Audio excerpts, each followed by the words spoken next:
Hello, everyone, and welcome. Um,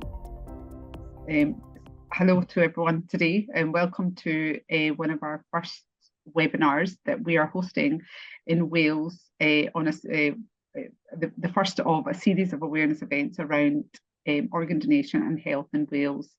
My name is Bishra Riaz, and I work as policy lead based in Scotland, and I'm supporting Ross at Kidney Wales, like I said, with our first collaborative work with Kidney Research UK and Kidney Wales around organ donation, which has been funded by NHSBT. Again, thank you for joining us on this evening, and thank you to the speakers. I'm not going to take up too much time. Just very briefly, who Kidney Research are. We are the only UK-based charity focusing on research on kidney disease. And my area of expertise is around policy and changes that we can make at government level on chronic kidney disease. And I also lead on a project in Scotland, which is called the Peer Educated Project, raising awareness around communities, predominantly the South Asian, which is the Sikh, Hindu and Muslim faith communities, on organ donation. The webinar will be recorded, so for those that couldn't attend, we're happy to share the link once uploaded onto our social media channels. And again, I'd like to thank Kidney Wales, Ross, for allowing us to collaborate with them. So without further ado, our first speaker is Dr. Fur Latif. She is a Welsh clinical academic track, a WCAT fellow in nephrology, based in Cardiff. Her training to date highlights a strong track record of commitment to excellence in clinical medicine and patient-focused research.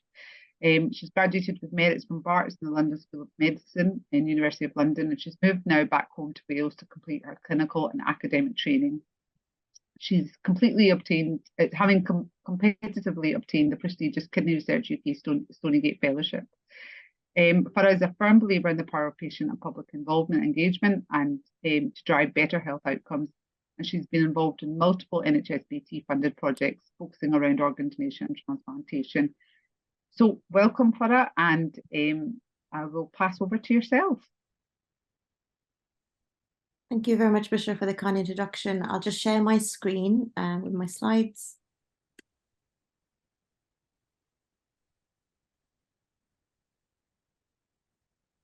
Oh, can you all see my slides okay? Yep. Yes. Okay, brilliant. Yeah, we got them, Farah. Thank you. I'll just close out. Okay, so I'm a trainee nephrology based in Cardiff, and I'm just going to talk a bit of an overview about kidney health and the importance of organ donation in particular in the minority ethnic groups that essentially have differences in their clinical outcomes and how well they do in their health journey. So the kidneys are wonderful organs. They are essentially the filters of the body, and they help clean the blood and, in effect, remove all the nasty waste that the body produces, and regulate our water and salt producing urine. They also help regulate different hormones, keeping our bones healthy, our blood healthy, and help us regulate our blood pressure. So they're quite essential organs, and without them being healthy, people can feel very ill very quickly. So what are the common causes of kidney disease? So kidney disease most commonly is caused by diabetes and high blood pressure and cardiovascular disease in the UK. And these diseases are quite prevalent in the minority ethnic groups nationwide, and particularly in Wales. Kidney disease is also caused by some inflammatory disorders, whereby the immune system doesn't recognize the kidney as its own and therefore attacks the kidney tissue. As some drugs, inherited diseases, and also problems with the outflow of urine, what we call blockages, such as stones, for example, kidney stones. So why is it so important to keep the kidneys healthy? Well, patients with kidney disease are at much higher risk of developing cardiovascular problems, so that's heart attacks and strokes, and they're 10 times more likely to have premature death.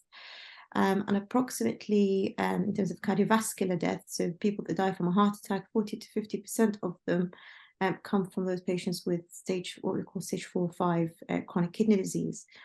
And 50% of the patients with stage 4 and 5 kidney disease have some form of cardiovascular disease, so the two go hand in hand.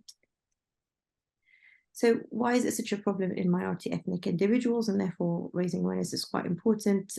So in terms of kidney disease, it's 5 times more common in people of ethnic minorities. And this is in part due to the rate of diabetes and high blood pressure in these communities. Type 2 diabetes in particular is 6 times more likely in people of South Asian origin. And people with diabetes are 10 times more likely to suffer from end-stage kidney failure than white individuals, and therefore end up on dialysis. So the minority ethnic individuals are 3 to 5 times more likely to start dialysis than white background individuals, and they make up 22% or 22.7% to be exact of people currently receiving some help in the form of what we call renal replacement therapy or dialysis. It's also less, we know from the literature, it's less likely that those individuals receive a transplant, and on average they wait 168 to 162 days longer than white kidney patients. They comprise a third of people waiting on the kidney transplant list. However, in terms of the donors, they make up 77.2% only of the NHS organ donor register. In terms of treatment of chronic kidney disease, the mainstay of treatment is controlling blood pressure, diabetes, and cardiovascular risk, if these are the main issues. And then essentially what we call renal replacement therapy, and that could be in the form of hemodialysis, whereby patients can either have that at home in the form of home hemodialysis, or they go to a unit, more commonly 3 times a week, and receive that dialysis in the unit. There's also peritoneal dialysis, which can be also received at home. However, ultimately, kidney transplantation is the gold standard for better outcome in terms of what we call better health status, and in terms of restoring normality in these patients. In a small group of patients, if progression is too severe, then supportive care is the best option. So why is organ donation so important? I guess what I call the why. For donors and relatives, there is something good that comes that has emerged from a disaster. So particularly at a loss, those patients that have received an organ from a deceased individual, they have a new opportunity for an independent life, a healthy life. And for the donor and their relatives, it is very, very satisfactory to know that you've helped lots of other people. For medical professionals, it's an opportunity for us to treat a chronic illness as best as we can. And for wider society, it's an excellent cost-effective solution because dialysis cost is very astronomical. And a new report published by Kidney Research UK suggests that kidney disease is only on the rise and is actually a health crisis in the making. So it's really, really important that we tackle, diagnostically, we tackle and pick up kidney disease early, but also to ensure that people have access to transplantation, a fair access to transplantation, and to preserve organs as long as possible. So what are the challenges? Well, organ donation is a very, very sensitive issue for a lot of communities. It's not very well spoken about. Death particularly is not well spoken about. There's a lot of misconceptions about the religious and cultural beliefs around organ donation, which makes it very hard for certain individuals to talk about it within their communities, which makes this sort of webinar very, very important and very powerful. A lot of the time when people even have opted in, we found out that lots of people actually declined what their family's wishes are because they just weren't talked about when their relative was actually alive. So it's quite important that families are aware of their loved ones' wishes and that we engage families essentially very early on and do that with lots of expertise and empathy along the way. On the road ahead, like I said, public events like these and webinars to educate the public, particularly around the religious issues and the cultural views, and tackle the misconceptions around them is quite important. The peer education programme in Scotland, run by colleagues in Kidney Research UK, has done really, really well doing that in Scotland and similarly in England. And we hope to bring some of these lessons and learn from them in Wales to help our communities here. I think essentially we need to encourage conversation with our loved ones and have open access information in multiple languages so people have familiarity with accurate information available to them. So thank you very much, and I'll take questions at the end. Thanks very much, Dr. Farah. That was very insightful. It's always good to see, and when we know firsthand the difficulties that you, as within the medical field, do have when it comes to around organ donation. So our next speaker, which I will continue on with, is Dr. Arvind Singh. Dr. Arvind Singh will be speaking about the Hindu faith perspective on organ donation. He has qualified in medicine from Christian Medical College, Vellore in South India. He did his ophthalmology training in Manchester, Aberdeen and Sheffield. And he also has done his fellowship in retinal surgery at Johns Hopkins Medical School, Baltimore, and Moorfields Eye Hospital in London. He's operated primarily on the eyes of complex diabetics and premature babies. Arvind has done charitable work in Libya, Oman, Jordan, India on board the Flying Eye Hospital Orbis. He is a devout Hindu. Arvind has received a gold medal in Sanskrit. Arvind also carries an organ donor card with an inscription in red stating British criteria of brain death, please. So over to you, Dr. Arvind. Thank you, Bushra. I'll first give a brief understanding of Hinduism, the faith in which I've been brought up, and then how it relates to donation. My personal experience has only been to kidney donation, but cornea donation, but I've been associated with other donations, both as a part of my work in the UK as well as in India. Now, Hinduism is more a way of life rather than a religion as such. And even though the faith is over 5,000 years old, the main scripture is Bhagavad Gita, which is more like a DIY manual for life. It comes from the epic Mahabharata, where a warrior Arjun was having a nervous breakdown on a battlefield, trying to see why he had to take battle against his relatives who were on the other side. And Lord Krishna was his charioteer, and Lord Krishna had come to an agreement that he will only drive Arjun's chariot and not get involved in the battle plan. In my view, he was world's first management consultant. He was not interested in getting involved in operational matters, but only strategic side of things. So the story was that when Arjun was having his breakdown, in order to get him to get involved with the battle, Lord Krishna gave him a long speech, which is Bhagavad Gita. Bhagavad Gita, literally translated, means divine song.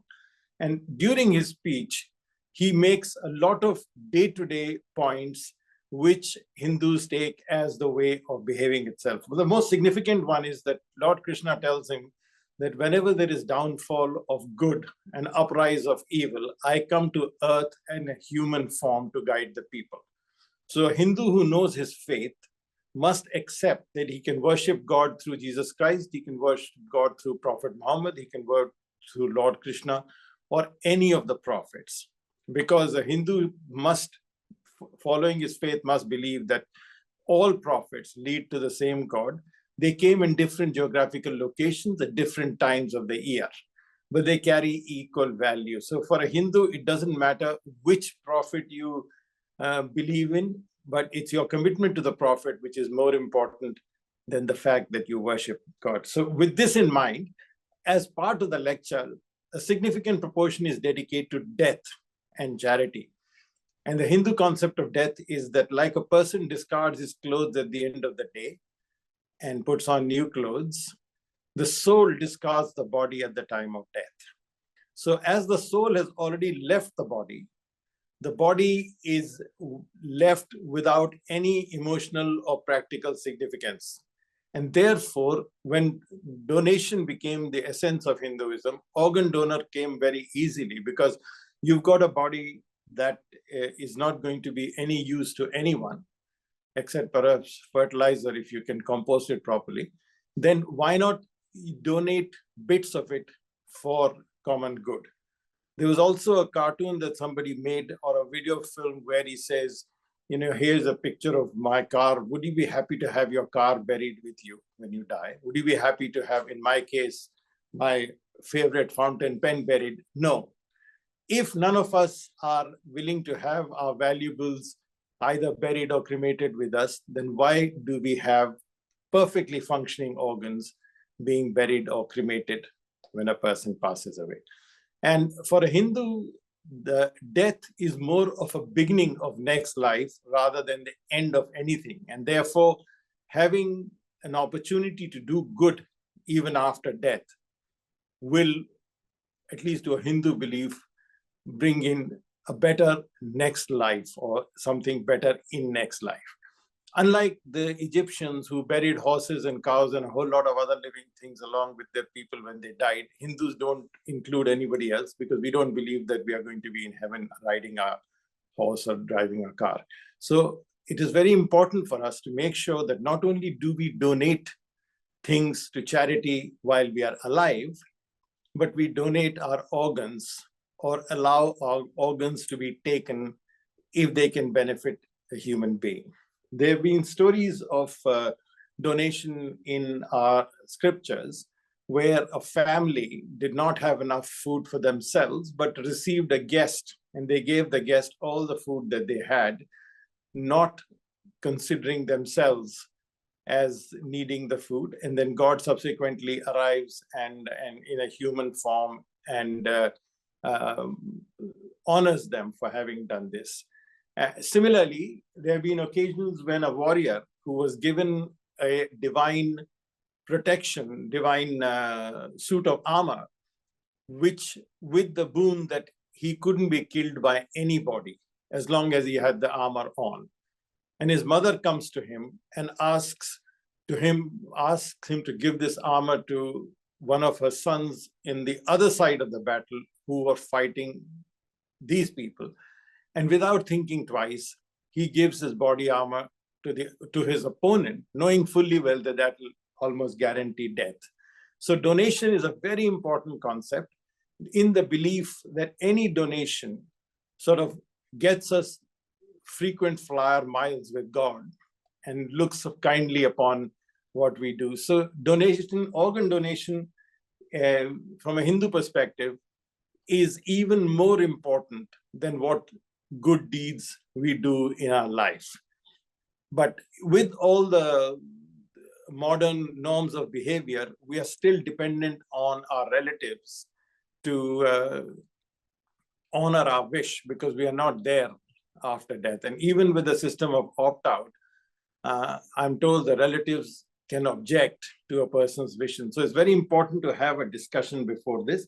But as far as the organ donation is concerned, is never an issue, and there is no there is no adverse thinking associated with taking organs from the body, because it's believed quite literally, dust to dust concept, that once the soul has left the body is as good as dust. And therefore, if you can take organs from it, you're not disfiguring anybody, you are not dishonoring anybody. And certainly with the soul not being there, there is no adverse human perception either. So the Hindu faith quite readily accepts that organ donation is a wonderful way of honoring the person's legacy, our own legacy if it's in our case after death, but more important, a charitable act that benefits a lot of people. And I've only been involved in cornea transplants and corneal donations, and you can see the joy on the face of the person who until the transplant had very poor vision. In some cases could just about make out light from dark. And once they received the new cornea, they could read, they could drive. And one of my colleagues who's heavily involved in organ donation and is an intensivist has had bilateral corneal implants for corneal transplants for a dystrophy. And she makes such a huge contribution to saving lives. And she's only able to do that because two random people who she will never know left their cornea to be used by her. So she, as an intensivist, she's saved a lot of lives. She's done a lot of good work in intensive care.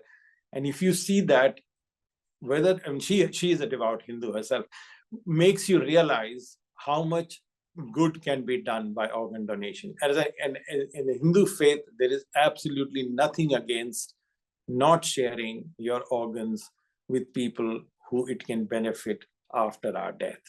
So that is the understanding I was brought up with, and it's been borne out very well in my clinical practice also. That the joy of having, and I would be very happy if after I die, my soul has left the body, my organs can help so many other people. I suppose there will have to be an exception for my liver because of my taste for single malt whiskey, whether it will help anybody or not. On the other hand, I'm sure the transplanted liver make the other person enjoy as much his drink as I've enjoyed mine. So I'm very comfortable with the concept. My faith supports it. And I think it's a privilege to be able to help people after our death. Thank you. Thank you very much, Dr. Arvind. Again, always enlightening to hear your talk. Always makes me smile every time I listen to your talk. Thank you so much. And thank you for enlightening us with the Hindu faith perspective on organ donation, and our colleague as well that works within intensive care, who has supported us within the Scottish programme on organ donation. So without further ado, I will pass on now to our next speaker, who is Mr. Surjit Chowdhury. Mr. Surjit Chowdhury Mr. Surjit Chowdhury is a founder trustee of the Singh Sabha Gurdwara in Glasgow, who was the former president until just recently, who has given up his post due to family commitments. And the fact that, bless, he is so exhausted, I think, now with all the community voluntary work that he's involved in as well. He's a retired businessman who first came to the UK in 1964 after becoming a refugee in 1947 at 1 year old when the partition of Pakistan and India happened. He has worked tremendously hard around building his career, family and faith. He is a devout Sikh, and he works voluntarily with the Scottish Peer Educator Project based in Glasgow and Edinburgh, and is one of the very first to have joined the project in 2013 when it was commissioned to raise awareness around kidney disease, health and organ donation. So I will, if you just unmute yourself, Mr. Chowdhury, and then I will share your slides. Hello, everyone. I'm Surjit Chowdhury. Thanks, Bushra, for introducing me. Yeah. I was approached in 2013 that the Asian community in general is lacking the organ donations, and they have to wait a lot longer than normal indigenous community at large. So because Asian in general are more prone to be diabetic, and they are 10 times more prone to be on the, their kidneys get affected more than white community at large. So I volunteered at the time, and I've been working for the last 10 years. I'm going to introduce you regarding a bit of Sikhism and let you know that what I think. I was born in a Sikh family, and I was born in Pakistan, part of India at the time. And after that, I lived in India for about 18 years. Then I came to this country. So I've been a Sikh in all my life, but I would like to tell you that Guru Nanak Dev Ji, who was born in India in 1469, he was born in a Hindu family, and in his young age, the tradition was to put janau to the young one born, which he refused to wear, and after that, he started Sikh faith. Sikh faith is very new, roughly 555 years old now, and it's one of the 5 most common religion in the world. And although it's the smallest religion, we are only 2% of the population of India, all over the world. But still, the religion as such is a practical way of life. And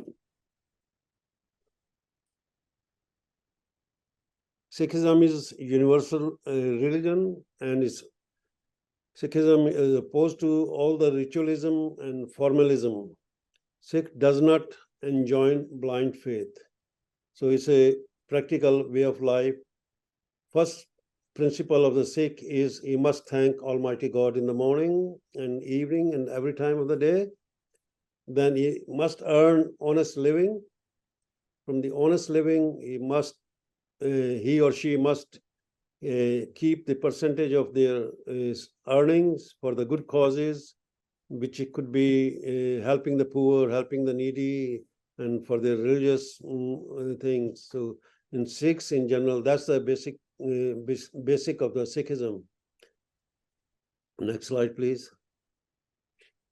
And there were 10 gurus after Guru Nanak. And Guru Nanak passed his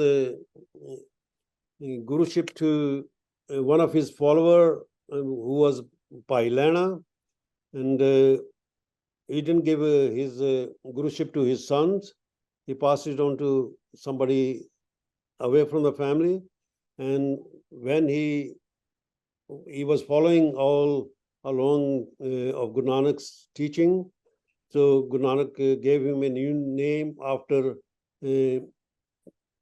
giving him, name was given to him was Guru Angad Dev Ji. And same way it kept on going. Then there were 10 gurus. Ninth guru also was Guru Tegh Bahadur Ji, who sacrificed his life to save the same Janau, which was the thread worn by Hindus, to fight against the Aurangzeb.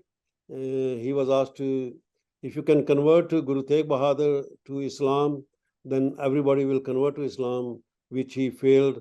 And the punishment was given to Guru Tegh Bahadur Ji by cutting his head off in Delhi, which is called Seesganj. And the place is still there. There's a Gurudwara there. After that, the 10th Guru was his son in young age. And he said, because the Aurangzeb announced that anybody who follows the Sikh faith can come and take the body and head of Guru Tegh Bahadur Ji. Unfortunately, nobody went voluntarily, saying that we are the Sikhs and we take the body and the head. So a group of people took body, and one person took the head to Guru Sahib. So Guru Sahib at the time, Guru Gobind Singh said, I'll make a Sikh which will be recognized in a million people. And he gave the uniform to Sikhs 5 Ks. First K is the Kesh, Tanga, Kara, Kirpan, and Kachara. Kesh is the uncut hair. Every Sikh should have an uncut hair. And for that hair, to keep them clean, you need a comb, which is called Kanga. And every Sikh should wear a bangle, a round bangle. Believe in God. Every Sikh wears a bangle. And every Sikh should carry a sword, a small sword. And Kachara is a special brief which every Sikh should wear, and which was necessity. And nowadays, there was every Sikh wears a turban. A male always wears a turban, and female, some do wear the turban, some don't. But turban is worn to keep the hair clean so that it doesn't get dirty and everything. So the main functions of the Sikh is, as I mentioned before, is the Nam Japna, Kirt Karni, and Van Chakna. Nam Japna is the remembrance of the Almighty God, and Kirt Karni is honest living, honest work, and Van Chakna, share your honest earning with others, any needy, and for the religious causes. Next slide. Seva is the most important thing in the Sikhism, which is done by 3 ways. You can do seva by tan, that's body, physical, and the second is man, mind, mental, And third is the dhan. Dhan is the money, materials. So you can serve anybody with these three ways, and that's the most important thing. The 10th Guru, when he gave these things to Sikhs, he also said, there will be no living Guru after Guru Gobind Singh Ji. He compiles a full version of Guru Granth Sahib, which has got 1430 pages and which has got 5,894 verses, hymns, and this is the compilation of all the Gurus and 36 saints, and there are some Muslim fakirs, Bhagats and Bhatts. All the good teaching of them were compiled in Guru Granth Sahib, which still to this day are part of it, and every Sikh believes in Guru Granth Sahib, which is our living Guru now. Sikh faith, the true path of God lies in the service of our fellow beings, serving your friends, regardless of their faith, regardless of their color, creed. You must serve, you must help your colleagues and things. Pilgrimages and penances are rituals giving themselves, carry no weight, not even that of a grain of a mustard. So going to the religious places only and not following the faith is not acceptable in Sikhism. And no objection to organ donation in Sikh faith. It is an individual's choice, though, but our Gurus have practically shown that they did seva and they donated their body for the benefit of the community at large. Guru Harkrishan Sahib, the 8th Guru of Sikhism, gave his life helping sufferers during smallpox epidemic in Delhi, all over India. It is entirely consistent with the spirit of service that we consider donating organs after death to give life and hope to others. Guru Tegh Bahadur Ji, 9th Guru, sacrificed his life to save Hindu religion. They help everyone regardless of their religion. You can do that. Saving a life is a seva, which is a seva is a service to mankind. So if you save a life, that's the biggest seva. These are some pictures. You'll see we, the volunteers, peer educators, were doing in all over the world, all over UK. And this is giving awareness to people that not giving your organ after death is not a good thing. They get rotten, they get burnt. So it's better when you die, you give your organ so that some lives can be saved. There are a couple of people who died in Glasgow, and they signed to give their organs. One lady saved, I think, 9 lives. There was another one who saved 7 lives, not for only last month. So this is the only done by the volunteers, peer educator, because people were not thinking on those lines that we should donate our bodies, our organs, so that other lives can be saved. And it's your seva by your body. So Guru, as a Sikh, the Sikhism, the biggest part organization in Sikhism, which is the highest authority of Sikhs, Shromani Gurdwara Prabandhak Committee, endorses organ donation, and they has always said, although it's a choice of individual, but if you want to follow, get the blessing of Gurus, you must donate your, you must do the seva by donating your organs. That's my personal view, and a lot of everybody in my family has signed for organ donation, and we expect most of the Sikh community and other communities to donate their organs after death. Thank you very much. I hope this will be slightly helpful. Thank you. thank you, Mr. Chowdhury. Again, insightful information on the Sikh faith and what it states around organ donation. And we know the work that we're doing around Scotland, and hope we can emulate that in Wales as well, raising awareness around organ donation amongst the ethnic minorities and the wider community in Wales, as it's important, as we know that some of the major barriers around why people from the ethnic minority communities don't donate is due to faith questions and whether our faith allows organ donation. So we've heard from Dr. Arvind Singh and we've heard from Mr. Chowdhury, so that will hopefully answer the questions around Hindu and the Sikh faith. So our next speaker is Reverend Caroline, who will be talking about the Christian faith perspective on organ donation. Reverend Caroline Castle is the lead chaplain for the, I'm not even going to try to pronounce this in Welsh. It's the University Health Board. I think it's the Cwm Taf Morgan. I'm sure. Morganov. Yeah, thank you. And she has been working here for the past 5 years, and prior to this, she was a chaplain at the Cardiff and Vale University Health Board for 9 years. Welcome, Caroline, and thank you for giving up your time today.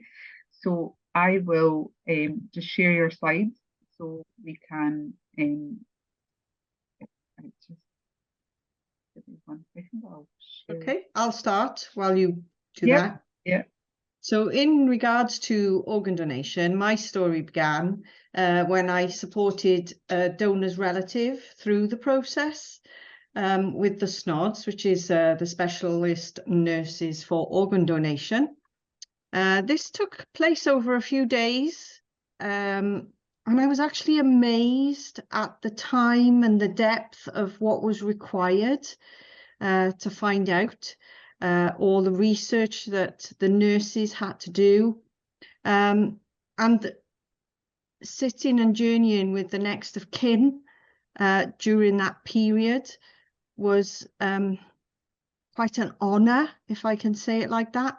And it really brought me a new revelation and a new awe about the importance of organ donation. Reflective practice is part of my life, and that includes theological reflection as well. And after that case and that situation, I took quite a bit of time to think through what had happened there, and it changed my outlook. I always believed in organ donation, but I suppose it made me more pro than before. Can you go to the next slide, please? Yeah. Okay, so in Matthew 25, verse 40, which is one of the Gospels in the Bible, Jesus said, "When you cared for one of the least of these, you demonstrated love for me." And many faith groups encourage organ and tissue donation, as we're hearing today, and Christianity does the same. In fact, this is an action with strong symbolic Christian resonance. And the word I would use to sum it up is love. Love. That love. In essence, this passage of the scriptures here, written from Matthew, is saying that when a Christian cares for someone else, we show that we love God. And there are so many Bible passages that talk about the importance of a Christian's love for other people. Next slide, please. And the concept of organ donation as a gift is really important, I believe. St. Francis of Assisi said, "For it is in giving that we receive." And that overarching love that we're supposed to have for others as Christians is something that can be very evidenced by actually giving our organs. Next slide, please. So what happens to a body after death, and whether or not the deceased wish to donate organs are highly emotive issues. They are personal choices. And discussions with families at the time of death of a loved one take place in incredibly distressing circumstances. And I testify to that. As a hospital chaplain, I have sat with families and staff in the hospital at these times, and they're challenging conversations. And I'm always amazed at the staff that are a part of those conversations, their sensitivity and the way that they bring the conversation to the family. Could you do the next slide now? Okay, so obviously many organ transplants involve the death of another equally valued human being. And as Christians, we value life. And I really am passionate that faith communities have a vital role to play in this. And within the NHS, there are chaplains, in case anybody doesn't know, there are chaplains available 24/7 of all different faiths to support families who face this situation. And there are so many misconceptions around organ donation. And as a Christian leader, and indeed any faith leader, we can bring the truth about our beliefs. So this tonight is really important, that we can bring the truth about our beliefs, about what our scriptures say to support giving organs. Now, the Christian approach, it could be argued, it would be immoral not to do everything ethical to prolong and improve the quality of lives of those in need of a transplant. And organ donation is one of the most generous, free voluntary gifts possible.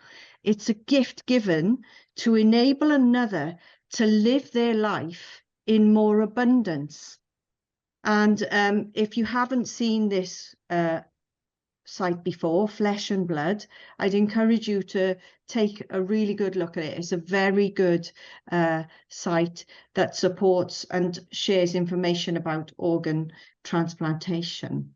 And indeed, in John's Gospel, John 15, verse 13, it says, "There is no greater love than to lay down one's life for one's friend." For me, this can be related to the sacrifice given in organ donation, bearing in mind that the organ donor does this for a stranger very often. It's not very often that you find out who you've donated your organs to. And for me, that's an incredible gift. And I also want to raise that we shouldn't forget the sacrifice. This same sacrifice applies to living donors as well. The sacrifice that a living donor makes is absolutely incredible. And I'm in awe of those who choose to do that. Leave them certain. That's what we need to do. I really believe we should encourage those in our faith communities to discuss end-of-life issues at a time when death is not imminent.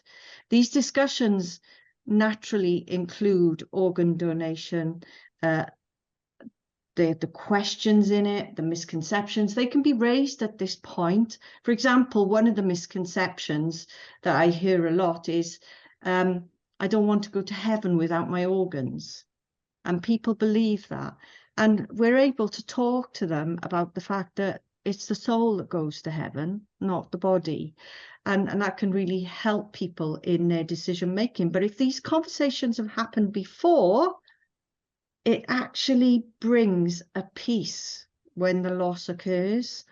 And I have seen families, I've sat with families who have had those discussions before, and I've seen that peace, that difference that peace brings, because they know they are doing what their loved one wanted to happen. And that also goes on into the grieving process after death and after the funeral, knowing that that person that they loved is still, can I say, living in another and enabling another to live can bring peace and greater peace within that grief process. And just to finish, all I need to say is a guiding principle for our faith and for organ donation comes from Micah 6, verse 8 in the Old Testament. God has shown you, O mortal man, what is good, and what does the Lord require of you? To act justly and to love mercy, and to walk humbly with your God. Thank you. Thank you very much, Reverend Caroline. That was very powerful. I don't know how everybody else felt, but yes, very inspiring again to learn about what the Christian faith states about organ donation. And we do have that, even though we predominantly work within the South Asian communities, we do have a lot of, the Christian community that do come and approach us, and we do talk to them. So it's always good to have the knowledge of what to say when questions do occur. So thank you very much for that. And our next speaker, we will be discussing the last faith that are on this multi-faith webinar. We have Sheikh Mansour Ali, who will be discussing the Islamic faith perspective on organ donation. I will just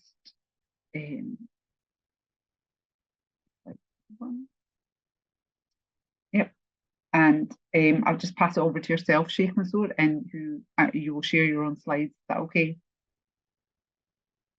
You're on mute just now. Can you hear me? Yep, I can hear you now. Yeah.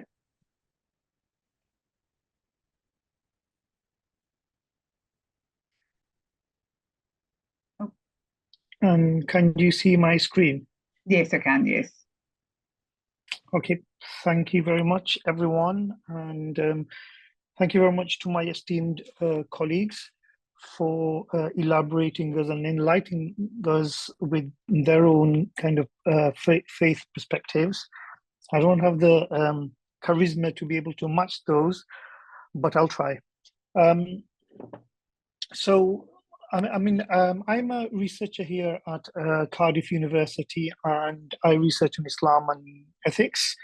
And I've been researching organ donation and the Islamic position for a number of years, actually since 2015, but even before that, when there was a discussion in Wales, when the new kind of organ transplantation Wales Act was being discussed, and people from the Muslim community started to ask me. I'm also an imam in the mosque, and people started to ask me about different aspects and different concerns that they have about organ donation. For example, somebody said that, I would like to donate my organs, but I don't know if I will be resurrected organless, or if I would basically be organless in heaven. Or I want to donate my organs, but I don't know if the person that I've donated the organs to, commits a sin, like watch pornography with my eyes, and then would I be sinful for that as well? So these are kind of various theological anxieties that I hear that people have. As far as the Islamic position on organ transplantation or organ donation is concerned, and Muslim scholars have been discussing this issue since 1925. And all of these discussions of the scholars, or we call them fatwas. Fatwas are non-binding legal opinions given by trained Muslim scholars on particular issues. I mean, we get fatwas. I have to deal with fatwas. We get fatwas on all kinds of issues, from the mundane of how to pray and how to do this and how to do that, to the absolute bizarre, how to pray on the moon, or is it permissible to eat penguins, and everything in between. So Muslim scholars have been talking about organ transplantation and organ donation and blood transfusion right from the early 1920s, and you'd appreciate that transplant medicine was in its nascent stage at that time as well. And right up till 1967, we find that nearly all, in fact, 100% of the fatwas were permissive. They were allowing the permissibility for Muslims to receive organs, or Muslims to also donate organs, until we come to 1967. And then in 1967, we find the first fatwa issued from Pakistan, where a scholar said that it is not permissible. But the scholar was kind of aware of the socio-economic situation of the Indian subcontinent at that time. I mean, he was then, he writes about a British company in Kolkata that was buying or stealing bones and carcasses, cadavers of people, and sending them back to Britain for medical, to be used in medical colleges and universities and hospitals. So he was aware of that there were this company in Kolkata which was snatching bodies, and obviously he reacted to that. As far as the Islamic position is concerned, and my esteemed colleagues, they spoke a bit about what we call hermeneutics. Hermeneutics is how somebody arrived at a particular interpretation of their religion. As far as the Islamic faith is concerned, Muslims are primarily concerned with doing what God wants of them. This is the meaning of Islam. Islam basically means to submit. And submit basically means to make God happy by doing what God wants of them. Now, where do Muslims go to find out what God wants of them? Then Muslims believe that God has communicated his will and what he wants in scripture, i.e. the Quran. Now, the Quran is only a book of 6,000 verses. Okay, 6,000 verses meaning like just more than 6,000 sentences. And, you know, in 6,000, and it was revealed in 7th century Arabia, you probably won't find, you know, even a 1% of the stuff that we go through today, of the issues that we face in the Quran.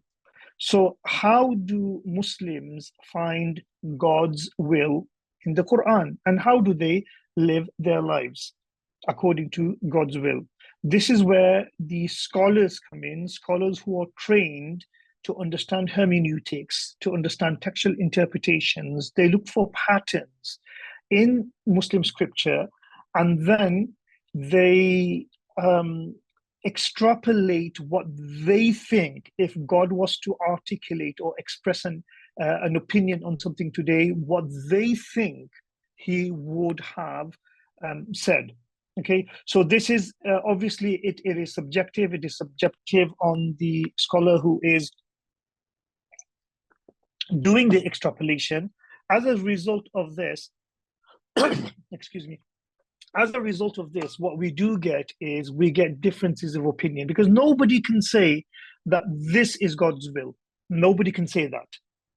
And nobody can make that claim, because that's kind of being arrogant. But what they do, giving their God-given faculty and their training, what they do is they say, well, we believe that from our understanding of scripture and our reading of scripture and the patterns that we see in scripture, we believe this is an Islamic position. I've been studying this topic for many years now, and in my research, I have found that there are at least 6 or 7 positions which are all contradictory, but we can attribute all of them to Islam, i.e. call them Islamic positions. Can you hear me? Yes, I can hear you. Yes, we can hear you. Okay. Sorry, my throat is playing up. I've been lecturing all day. Sorry. It's not the just to say that time of the day. Yeah, sorry, just to say, Sheikh Masood, we've got 6 minutes left in your talk, so just so that we've got adequate time for Dr. Stevens and the others as well. Yeah, that's fine. So, I mean, obviously there are these kind of 6 or 7 opinions. Not everyone agrees with those opinions, but what we want to do is we want to kind of get people to think about their own mortality and think about this idea of the gift of life, think about how they can benefit the creation of God. And therefore, people who are kind of more on the permissive side, which is this green bit that I've highlighted, halal to donate and receive, they provide a number of arguments from Muslim scripture. For example, as my Hindu colleague mentioned, the idea of charity, So there are these abstract ideas of charity in the Quran, and Muslim scholars also read organ transplantation into charity, that organ transplantation is a form of doing good. It is a form of charity. There are other kind of theological issues which arise, like does the body feel pain during retrieval of organs?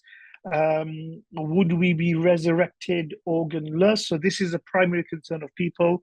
And my job is to kind of explain to people that these are just anxieties and concerns that people have, and they're not born out of Islamic theology. They're not born out of scripture.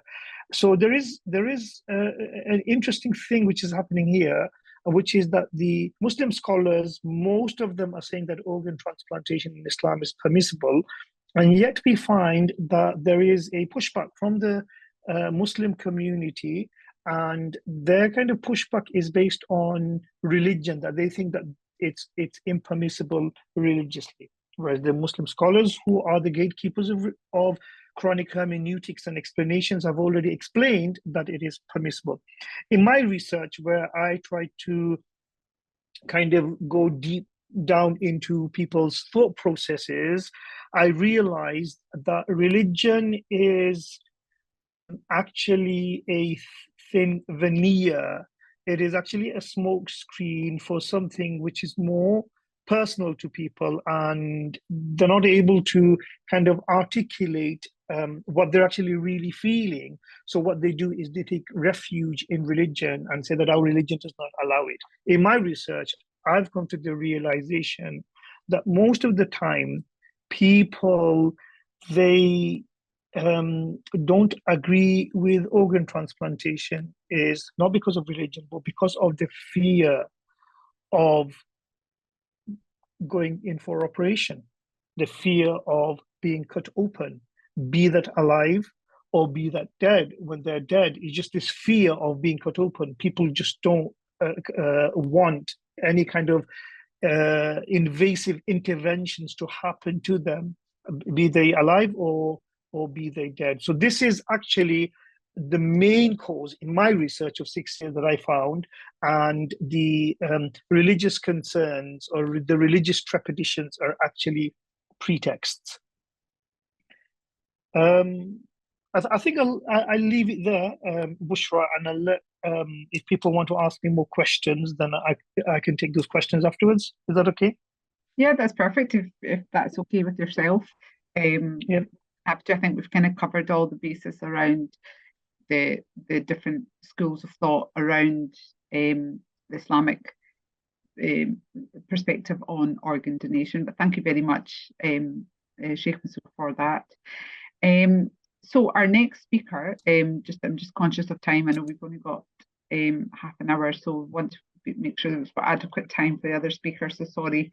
So our next speaker is Dr. Mike Stevens. Dr. Mike Stevens is a consultant transplant and dialysis access surgeon based in Cardiff and looks after patients from across the whole of South Wales and parts of Mid Wales. He's the clinical lead for transplantation and vascular access surgery in Wales, which also involves advising the NHS on all things relating to kidney transplant and dialysis access surgery. He's also part of the Wales Transplant Advisory Group, which advises Welsh Government on organ donation and transplantation. His role involves assessing people to see if they're suitable to receive a kidney transplant or to become a live kidney donor, and performing transplant and live donor surgery, looks after patients on the ward and in the clinic after their transplant. Mike also played a key role in campaigning for the deemed consent opt-out legislation that was made law in Wales in 2015, and which has also influenced other nations to follow in Wales' footsteps. He's been a consultant in Cardiff for 13 years and has worked in hospitals in South Wales for almost 24 years. So thank you, Dr. Mike Stevens, for joining us today, and I will hand over to yourself. Thanks very much, Bushra. Thanks for the invite, and to Ross for asking me to present this evening. I'll keep it reasonably brief because I think we've had a lot of interesting things presented already, which covers a lot of the stuff really I wanted to cover. Really what I wanted to take the opportunity to explain was just what some of the technical reasons why ethnicity is important from the perspective of organ donation. So we've heard from the religious leaders as to why it's allowed from a faith perspective, and we heard from Farah about the reason why it's organ donation, why diseases that cause organ failure are more common in certain ethnic groups. I wanted to just take the opportunity to also explain why another aspect of this, which is the matching of organs to from donors to recipients, that's very relevant to all of this. So Farah explained very nicely that there are certain health conditions that are more common in certain ethnic groups. So there are certain health conditions that run in families and that run genetically. So you're more likely to have high blood pressure, you're more likely to have diabetes if you are from certain ethnic minority groups. So that therefore means you are also more likely to develop, in particular, kidney failure, but also some of the other organ failures that we see in the UK. So we've got a disproportionate amount of kidney failure and organ failure generally in ethnic minority groups. We also know that there is a lower uptake of organ donation in general amongst ethnic minority groups. And of course, this is part of what we're talking about this evening, to try and help to dispel some of the myths that go around this, to try and increase the awareness of organ donation and to encourage organ donation from different groups. Now, the reason why this is particularly relevant is there's one key part of transplantation that's important to understand, and that's that to take an organ from one person and put it into another, there needs to be some matching between those two people. Now, it doesn't have to be a perfect match. You don't need to be a blood relative, but you do need to match relatively closely. And there are two parts of that matching process. The first part is you need to be compatible blood group. And the second part is you need to be a compatible tissue type. And both blood groups and tissue type are inherited things. They come from your parents. And what that means is that it's genetic. So therefore, blood groups run in families and therefore within ethnicities. And likewise, tissue types, you are more likely to be closely matched from a tissue type perspective to someone who's from a similar ethnic group to yourself. So it's possible to transplant, and frequently it's much more common actually to transplant a organ from say a black donor into a white recipient. It's also most likely, if you're a black recipient, you'll have a kidney from a white donor, because that's just how the process works. But you are more likely to come up with a match if the person who's donating is from the similar ethnicity to you. And Farah explained about the longer waits on the waiting list, and that's the reason for that. It's not because of any judgments about who should get what organs, it's just about that matching process. So if there are fewer people from your genetic background who are donating organs, you are likely to wait longer than someone who's from a group who have lots of donors from that pool. There are several things that are playing against people from Black and minority ethnic groups in the UK when it comes to organ donation. You're more likely to need a transplant. There are fewer donors of your ethnicity donating, and therefore it's more difficult to match those organs, which means that you'll wait longer. So all of these things are things that we need to be chipping away at, trying to improve outcomes for. And what we do know is that if we can closely match donors and recipients, we tend to get better outcomes. So we get transplants that last for longer, that work better, which obviously then means you're likely to survive for longer, but also less likely to need a second transplant, which of course then helps us all further down the line, because we don't need that extra organ, or that extra organ can go to another person. Blood groups is also genetically determined, and compatible blood groups are important when it comes to transplant. And again, there are differences within ethnicities as to what the most common blood group type is likely to be. So as an example, blood group B is not especially common amongst Caucasian populations, but it is much more common in Asian populations, for example.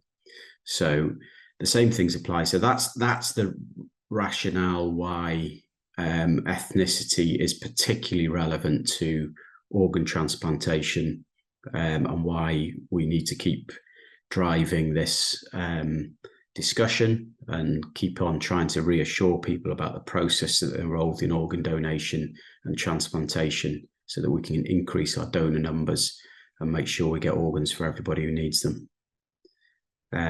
So I'll stop there, because I think there's more interesting people than me who've been talking tonight, so you don't need to hear much more from me on that, but I am happy to contribute to any of the question and answer bit later on. Thank you, Dr. Stevens. That was the most vital part, I think, is highlighting the reason why the importance of people from the ethnic minority communities need to become organ donors because of the lack of donors, and why the cross-matching is an issue. And so thank you for highlighting that, Dr. Stevens, and that would hopefully, some of the questions arising around why can't an Asian a community member, have an organ from a Caucasian white community member. So thank you very much. Our last and final speakers are from, let's just take the details. So our last and final speakers are Joe Chalker, Sarah Crosby, and Kat Gooding. They are based within the medical healthcare around organ donation. So Jo Chalker is a regional head of nursing for organ donation in South Wales and South West England. She's a nurse with a background of intensive care and had the privilege to work within organ donation for nearly 15 years. And her current role is leadership position, supporting specialist nurses colleagues to deliver exceptional care. And she's worked with the colleagues in Wales for the past 5 years. Also speaking will be Sarah Crosby and Kat Gooding. Sarah Crosby is a specialist requester in organ donation. This means that her focus is mainly on the approach of conversations with bereaved families. And she's worked within the team for 7 years, which has been an absolute honour for herself, supporting the families through the incredible journey of organ donation. And her background is both in critical care and emergency nursing. And our final speaker, Kat Gooding, is a specialist nurse based in Swansea Bay University Health Board, and she's a paediatric trained nurse with experience working in the UK and abroad. And she's been a senior nurse on organ donation for 2.5 years, and has taken on the role as a paediatric and neonatal lead for South Wales.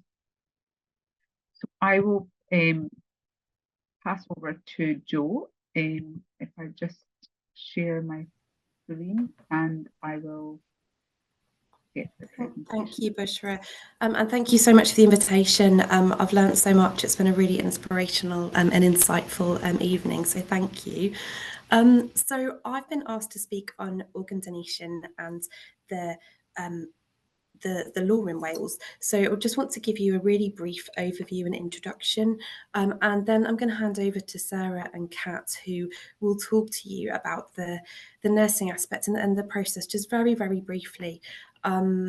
So in terms of kind of figures, we know that there are over 7,000 people that are seriously ill and desperately waiting for an organ transplant. And last year we saw just over 1,400 organ donors. We know that just 1% of the population will die in circumstances where they can donate their organs, and that you're much more likely to need a transplant than you are to become a donor. If you're able to pop onto the next slide, Bushra. So this is looking at Wales specifically. So there are currently 259 people waiting for a transplant in Wales. We've got our number of registrants on the organ donor register opting in is just over 1.5 million. And there are, just last year, we saw 126 people donate their organs in Wales. So I support the South Wales team, but we've also got colleagues who work in North Wales. So when we look at all Wales, 126 people donated. And 206 people in Wales had a transplant. So the next slide just very simply summarises the law in Wales. So the legislation in terms of organ donation is deemed consent. And what that means in practical terms is that if you haven't registered a decision as an organ or a tissue donor, so an opt-in or an opt-out decision, that we will consider that you have no objection to becoming an organ donor. So this became a law back in 2013, actually, so approaching, and then was introduced into practice in December 2015. So since the implementation of the law, we've seen that England and Scotland and Northern Ireland have all followed suit with the learning that we had from that implementation. And whilst the introduction of the law is really important and it's really helped us as healthcare professionals, it doesn't take away from the fact that we need people to make a decision. We need people to talk about organ donation with their loved ones. We as nurses are meeting families on the worst day of their lives, and to have had that discussion brings them such comfort in knowing that they're supporting that decision. So in terms of the application of the law, it's considered that you agree to become a donor when you die if you have to be over 18, you have to have not made a decision to opt out or be in an excluded group. So what that means, excluded groups are patients who are under 18, patients who lack capacity to understand what that decision means, visitors to Wales, so you have to be resident in Wales for at least 12 months, and that has to be voluntary, and you have to have died in Wales. So just to summarise, it doesn't apply to people who are under 18. It doesn't apply to people who lack capacity to understand or that haven't lived in Wales voluntarily for the last 12 months. It doesn't apply if somebody has already made a decision. And it doesn't apply to what we call novel transplants. So these are new transplants outside of our routine processes. Often we get asked kind of how has the law changed the process of organ donation? And I think the thing that I really want to reassure you, and that Sarah and Kat will, is that this is absolutely about the patient. It's understanding what they would have wanted. It's fulfilling their last known decision, and it absolutely centres around care, end of life care, and that individual. So the only change is the way in which we approach that conversation. We want to establish as nurses if an express decision has been made. So if someone has made a decision already, whether that's via the organ donor register or whether that is they have told their family that donation is something that I would like to do, or in some cases that it's not something they agree with. If we can't establish that a decision has been made, then we look and see if we can explore the legislation and the law. So we establish whether deemed consent can apply. So this is looking that the patient fulfills all of those criteria in terms of age and residency and capacity. And then if we're not able to deem consent, then we approach families to try to seek to understand what that individual may have wanted. And that's the process of organ donation, as we have known it, certainly in my career. We've taken lots and lots of learning, and certainly that's been inspirational, the learning from England in the future implementation of the laws in England, Scotland and Northern Ireland. Ultimately, the message is still that we want people to make a decision, we want people to register a decision, and we want people to share that decision with their families. There is an option as you register your decision to become an organ donor to highlight when your faith is important to you. And that's really important to us as nurses because it helps us support patients and families. It helps us understand what's important and how we can best meet the needs of that individual and their families. So I just wanted to, Sarah and Kat will just speak through their individual roles for just a couple of minutes each. But these are also two of my colleagues, Michelle and Abby, who I asked them to kind of summarise what was important to them as a specialist nurse in organ donation, what the role meant to them. And I won't read through all the comments, but what you can see there is that this is the most rewarding and privileged role. The fact that we get to meet people on their darkest days and support them, and they can think of other people, and that we can be part of that support is just immensely privileged and something that we don't take for granted. We get to care for those patients, their families and the staff within the hospital. And whilst we can't change the path when somebody is going to die, sadly, what we can do is make sure that that is the option of donation is provided, and that it may stop another patient or family from being in that situation and their suffering. So I will finish there and hand over to my colleagues, Sarah. So it is Organ Donation Week this week, and we are trying to encourage people to sign up and register a decision. I will hand over to my lovely colleague, Sarah, who will just give you a couple minutes overview of our role from a nursing perspective. Thank you. Thanks very much, Jo. That was amazing. Thank you very much. So without further, I'll pass on to Sarah, who will talk through her role. Hello, thank you. So yeah, hopefully I will just echo what Jo has been saying. So my name is Sarah, and I am one of the specialist nurses based in the South Wales team. I have the absolute honour of predominantly focusing on the breaking bad news conversations that our families are exposed to, and then support them through that consent process. So I'm involved when they are being told that their loved one is not going to survive. At the appropriate time, then that is when we discuss organ donation. We would have already checked the register before going into the conversations, just because it can guide our language in which we speak. So if their loved one has decided to become an organ donor, it hopefully will alleviate some of that concern for them. Then I will obviously, if appropriate, legislation can get discussed, but it's there to support that family. It is there to make this process easier, if at all possible. It's about giving them the knowledge and the understanding to make an informed decision.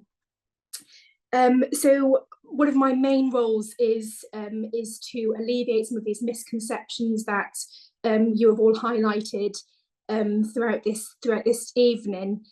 And if I don't have those answers, it's about ensuring that I'm able to support that family in getting those answers. So whether that is reaching out to the chaplain service within our health boards, or to the wider community for further religious support, and that's what we do.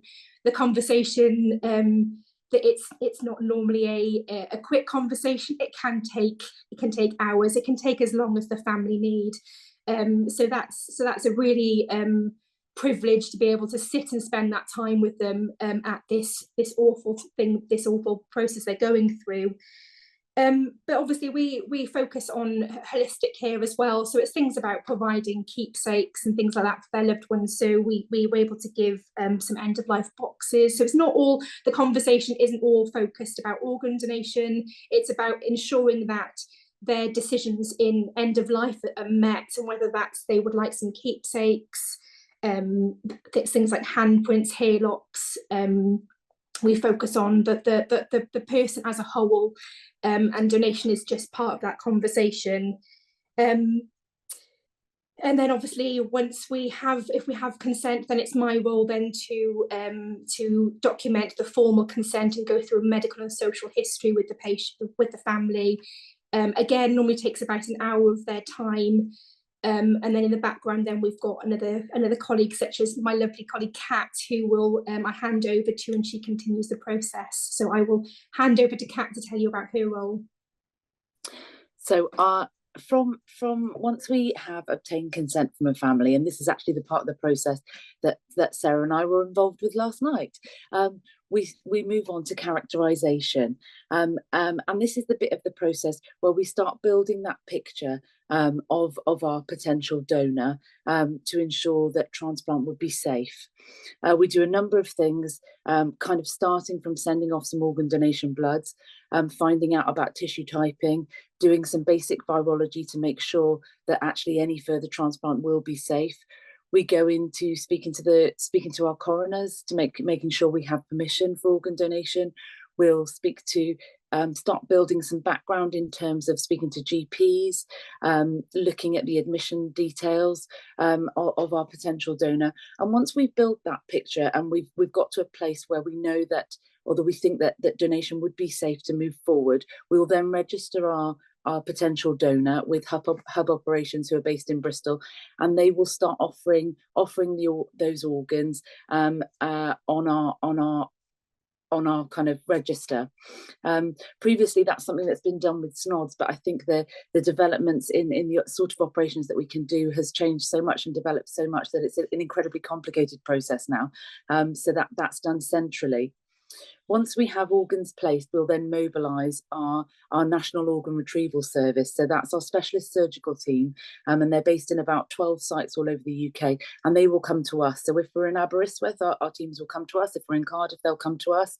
And then from there, we'll move on to theatres there.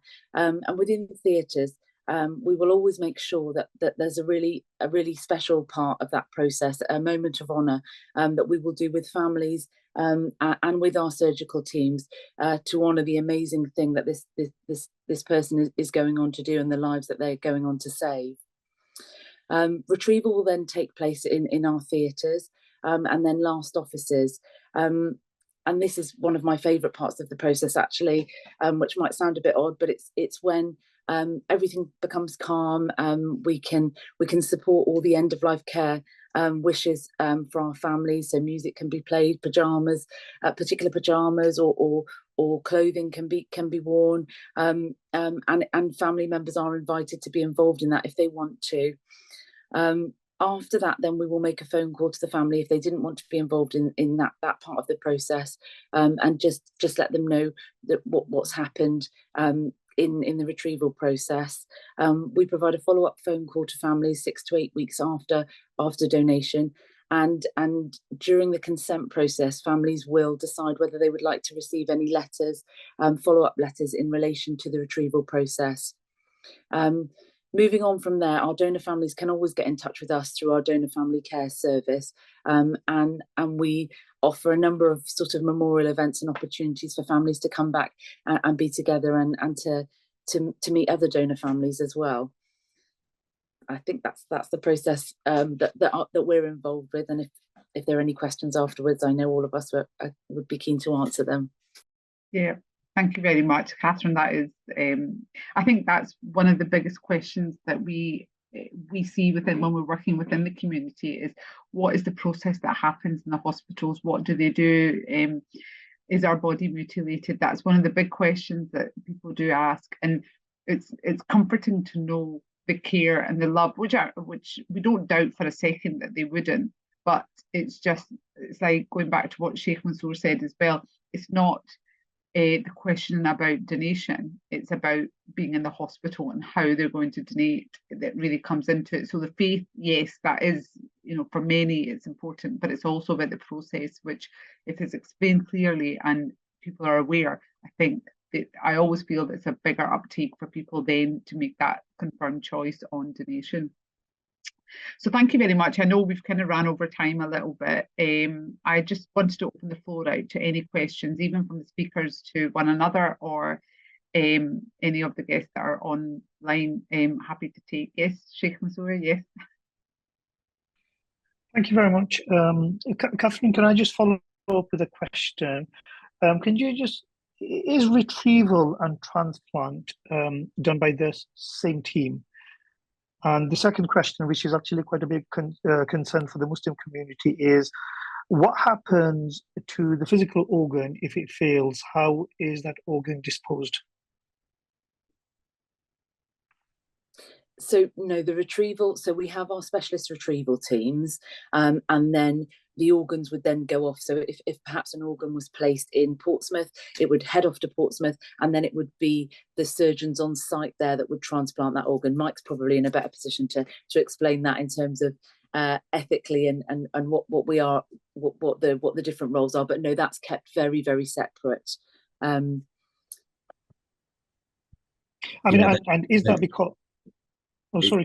Is that because of the ethical concerns? Because I mean, I know that people have basically they raise these questions that the transplant surgeons are retrieving organs just to go and transplant the organ in the person next door. So yeah. Yeah. So that I think the important part of it is actually that the donation process is separated from the transplant process. So, and the donation process includes the retrieval aspect right at the end, the surgical part of it. But the transplant surgeons and the transplant teams in general are not involved in any of the conversations with donor families. They're not involved in the management of donors on the intensive care units. We as transplant surgeons don't have access to the organ donor register. I can't see who's on the donor register, who's not on the donor register. I've got no way of accessing that at all. So the process is very clearly separated. It's only when the consent has been obtained will the surgical team be mobilized to come and do the organ retrieval. Now, the team who do the organ retrieval won't be the same team who will then do the implant of the organs in the other centres, although they might be the same group of surgeons who do one role one day and one role the next. So they may be all from the same group. But I think the key point from your perspective was about that clear separation between the donation side and the transplant side, and it's absolutely separate, absolutely separate. Thank you. I think I might be able to answer the second part of your question with regards to what happens if the organ isn't transplanted. Is that what you were asking? Yeah, I mean, how is it disposed? Sure. So during our consent conversation, we make it very clear to the family that if for some reason the recipient can't receive the organ, either there is damage to the organ or the recipient is too unwell, we will always try and find another recipient. Obviously, it's time critical. If we can't find another recipient, we have a few options. So it can either go into a research project, which I will explain in depth at the time of consent, what research projects can be included in. If they choose that research is not for them, that it's not something they want to be involved with, the organ, it can't be returned to the patient because the patient's operation is completed. It would be disposed of as in accordance with hospital policy. So it would be incinerated. Does that answer your question? Yes, but it also raises ethical questions for the Muslim community. In the Muslim community, the body itself is dignified, even though there's no use of the body post-death. It's still dignified, and therefore there will be trepidation amongst the Muslim community if they were to find out that these organs are then just kind of incinerated as clinical waste. And I think there needs to be a conversation with hospital policymakers as well as Muslim chaplains and Muslim leaders as to if we can find a solution, because it is a very genuine concern. Sure, I completely appreciate that. I think it would be an individual case by case. However, we pride ourselves that we would go above and beyond to make that family comfortable with the outcome. So if that means that it has to be returned to the patient, that is something that we would absolutely escalate and explore with I mean, with senior in the same way management. that you have, in the same way that people can request the placenta to be taken back with them rather than that being incinerated. So yeah, thank you. Yeah, sorry, I was just going to reiterate that. So there is an option and there is a choice. Like if, for example, a kidney, for example, was removed and then it wasn't used just due to damage, or there wasn't, would the family be aware that the kidney wasn't used? And then like you said, you put forward the options. But if they said, no, actually, can you give us the organ back? We need to bury the organ. Would that option be available for them? Absolutely, Bushra. So this would be something that we would establish in that consent conversation. So prior to our family, our donor going to theatre, we would have clear expectations made. So absolutely, that is something that we would honour. Yeah, that's great. Just before we go on to the next question, there's a question in the chat bar which says, thank you to everyone for the insight information. Are there any situations where random people just put themselves forward to be tested to be a live donor to absolutely anyone, particularly for a kidney who may be a match? So not necessarily a donor from a deceased person. So I take it from Ella as an altruistic donor. So what is the process? Just very briefly, I know we're not really discussing living donation within this webinar, but just if somebody could just very briefly, if somebody wants to become an altruistic donor, is there a contact number or a process, or who would they contact if they want to become, if they're looking for more information on living donation? Yeah, I'm happy to take this one. Yeah, so yeah, the answer is yes, you can do that. It's called altruistic donation, as Bushra just said.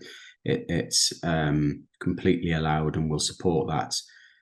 The process essentially would be that you would be assessed. The process would be explained to you what's involved. You'd have an assessment as to your physical fitness, psychological fitness, make sure that you're well enough to do this, and then it could go ahead.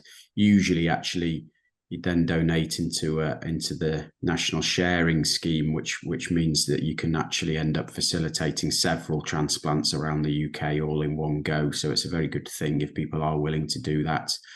The way to do it would be to contact your local transplant centre. Every transplant centre has got a live donor coordinator, or several live donor coordinators in our case, who will be able to take you through the process. So if you're in Wales and interested in South Wales, then you contact the Cardiff Transplant Unit, and one of our live donor team can talk you through the process. If you're in North Wales, then usually a local kidney unit would be able to guide you in the right direction. The transplants from North Wales happen in Liverpool mostly, or Manchester, but they'd be able to guide you through the process. So very happy to support you through that and explain what's involved if anyone is interested. Thank you, Dr. Stevens. Is there any more questions on the floor? Yep, okay, that's great. Thank you so much, everybody. Again, thank you to Kidney Wales, Ross, for allowing ourselves to help collaborate with this, one of the first multi-faith webinars. We will be hosting another few webinars until March 2024, but please do keep posted on social media, on the Kidney Wales Twitter pages, and also Kidney Research UK pages. I will share the recording with of this webinar with the speakers So you can share there after with your colleagues and anyone that may be interested. But thank you again, and thank you for taking time out in this evening. So hope you all have a lovely evening, whatever's left of it. Thank you very much, everyone. Thank you. Thanks, everyone. Really appreciate it. Thank you. Thank you.